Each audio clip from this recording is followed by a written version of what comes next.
മറ്റേ music ഇട്ടിട്ടിടാം.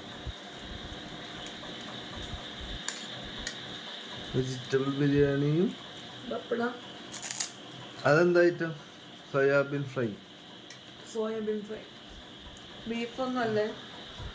ബീഫല്ല, soybean fry. നല്ല ടേസ്റ്റിയാണ്. കുറേ വർഷം കൂടിയിട്ടാ ഞാൻ ഇത് കഴിക്കുന്നു. ജ്യൂസ് എനിക്ക് ഇഷ്ടമില്ല. ഞാൻ ആദ്യം ഇടയ്ക്കൊക്കെ വെക്കുമായിരുന്നു.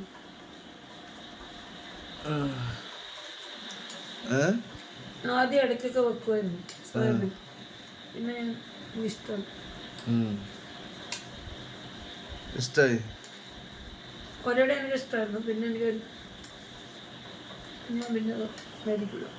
അപ്പം എല്ലാവരോടും പറ, കർക്കിടകമാണ്, നിങ്ങളെല്ലാവരും വെജിറ്റബിൾ കഴിക്കുക, നല്ല നല്ല ഫുഡുകൾ കഴിക്കുക. ഓ, ആരും കഴിക്കാൻ കർക്കിടകം കുറച്ച് ബ്രാഹ്മിൻസ് വ്രതം വെക്കുന്നു.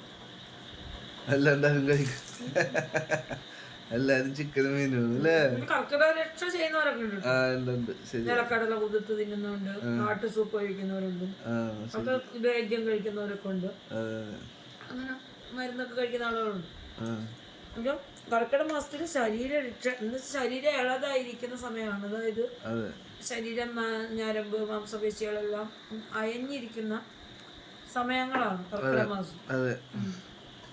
അപ്പോൾ എന്തെങ്കിലുമൊക്കെ നടുവേദന അങ്ങനെയൊക്കെ ഉണ്ട്, അതൊക്കെ വീണ്ടും ഇങ്ങനെ വരികയും ചെയ്യും കർക്കിടക മാസം. അപ്പോൾ വർഷത്തിൽ ഒരു പ്രാവശ്യം ശരീര നോട്ടവും ദേഹരക്ഷയൊക്കെ ചെയ്യുന്ന മാസമാണ് കർക്കിടകം എന്ന് പറയുന്നത്. അതിൻ്റെ കൂടെ പ്രാർത്ഥനയുടെ പുണ്യമാസമാണ് കർക്കിടകം, രാമായണ മാസം.